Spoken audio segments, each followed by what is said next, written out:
In this video, I want to provide an overview of the jobs to be done approach for customer discovery. Rather than soliciting customer needs as an isolated task, you can often do better by doing this in the context of a customer trying to get something accomplished. Harvard marketing professor Ted Levitt used to famously tell his students, people don't want a quarter-inch drill, they want a quarter-inch hole, which of course, if you push further, means they want a hole to, say, hang a picture, or maybe pushing further, they want to hang a picture to make their home more pleasing. The key observation here is that it isn't a what or product-centric question, but a why or customer-centric question. Early in my career, to bring the idea to life in the classroom, I used to stand in front of the room with a drill in hand and proceed to drill a hole in my copy of the textbook for the course. Students who had paid well over $100 for their copy of the book were horrified, but it drove home the point not just to the students in the class, but seemingly across campus.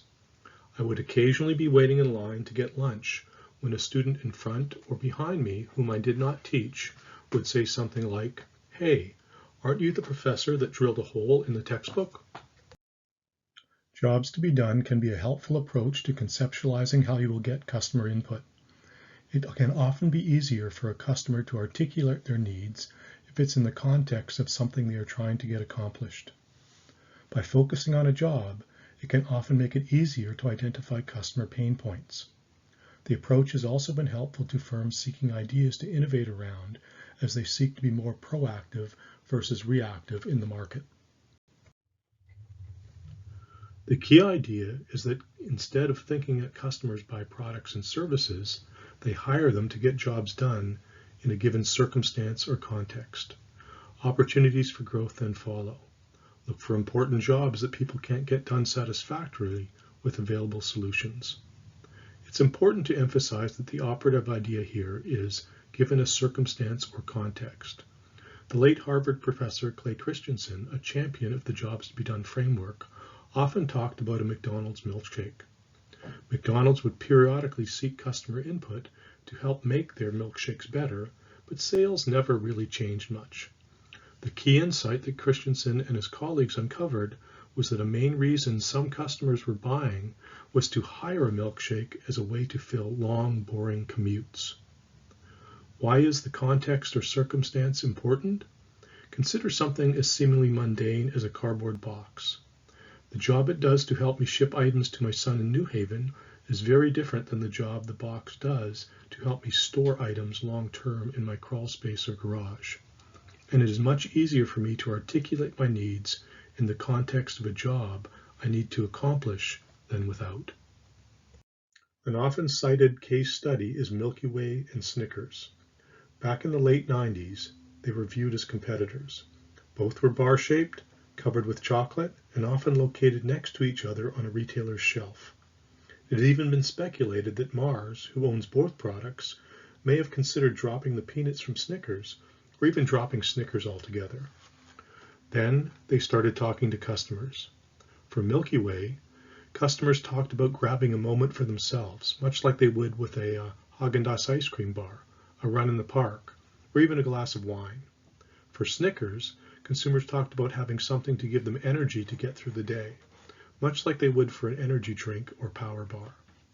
It turns out each product was doing a very different job.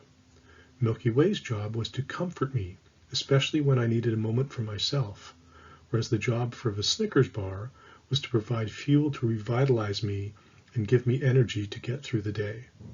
Finally, observe that it's not just functional factors we're considering. Emotional and social factors may also play a role, and may possibly be even more important than functional factors. Should markets be defined around products? Long play records through streaming music are specific technologies that support the job of listening to music. The job has never really changed, but the successive technologies have made the job tasks of gathering, ordering, and playing music easier. A manufacturer of corrugated bulk containers taking a product-centric view would largely focus on how it competes with other corrugated suppliers.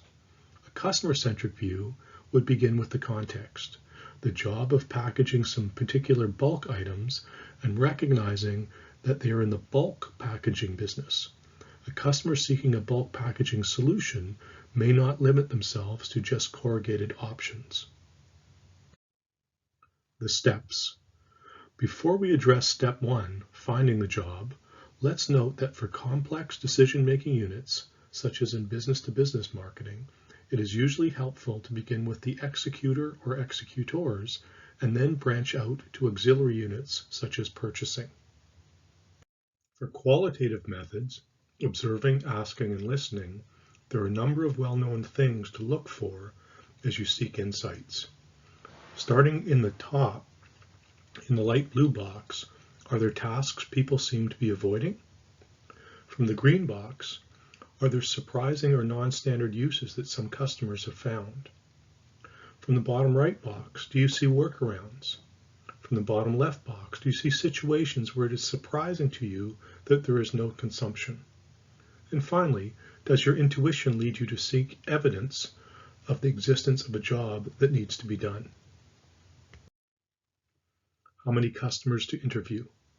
In general, 20 interviews will identify more than 90% of the needs, and there's minimal gain from the effort to do this in a group setting versus more easily scheduled one-on-one interviews. Also, it is important to have multiple analysts code the transcripts from the customer interviews. 4 is ideal. Sometimes the starting point is a technology. As an example, consider this table from a publicly available study that shows the end result of a brainstorming effort to identify industry-specific jobs that could benefit from wireless sensor network technology. Step 2. Define the job to be done in succinct terms. Helpful syntax is an action, i.e. a verb, plus the object of the action, i.e. a noun, plus the context. For example, go, plus to the airport, plus from my office around noon.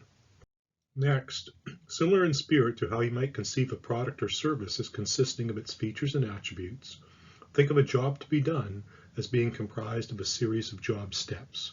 So step 3 is to create the job map. That is, subdivide the job into the different tasks the job executor or executors have to do. Use the same syntax, an action, plus the object of the action, plus the context. For the example above, some of the jobs that might form the job map include request plus an Uber plus from my office, and wait for plus the Uber plus on the street. Step 4, define the expected results. Your attention to detail is important, even if it at times feels a little trivial to break things down so finely. Each job task will have one or more expected result, which in general could relate to the speed of completing it, the predictability of the output, and the quality of the output. Again, using a common syntax is helpful. The direction of improvement, plus a metric, plus the purpose of the improvement, plus the context. Continuing the example, we might have minimize, plus the number of minutes, plus spent waiting, plus on the street, and maximize, plus the number of minutes spent listening to, plus the customer's favorite music, plus during the ride. Step 5, expand the number of customers providing input through a survey. For each expected result, measure its importance and the satisfaction with the current solution on a 1 to 5 or 1 to 7 scale. Then summarize each expected result as its mean rating or as the percentage of the top 2 boxes. Step 6. For each expected result, plot the summary satisfaction measure versus the summary importance rating. This stylized example has about 60 expected results in the plot. Step 7. Use the plot to inform your strategy. The graph in the top left depicts a situation where the expected results have a wide distribution across the importance scale. This highlights an opportunity for growth by, say, adding new features that address the few expected results with high importance and low to moderate satisfaction with the current offerings. The graph in the top right depicts a situation where customers are largely satisfied and no one or two expected results stand out as being overly important. This is a situation where the product or service likely does not change much, but the focus becomes cost reduction in case pricing pressures materialized. The graph in the bottom left is what often occurs in a mature business where the focus is largely on incremental continuous improvements. Finally, the graph in the bottom right depicts a situation where there are many important needs with low satisfaction with the current solution. This suggests an opportunity to seek a more breakthrough type of innovation. Here is a variant on the template to frame a job to be done analysis. All variants follow the same general approach. Start with the job, break it down into job tasks, describe the expected results. Summary. Eliciting customer needs within the context of getting something accomplished is the key to the jobs to be done approach. Jobs and job tasks can be functional, i.e. doing something, emotional, i.e. feeling something, and/or social, i.e. expressing something. A structured syntax can be helpful to ensure attention to detail.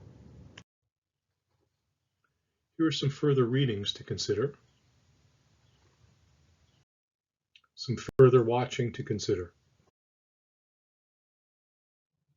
This concludes the video.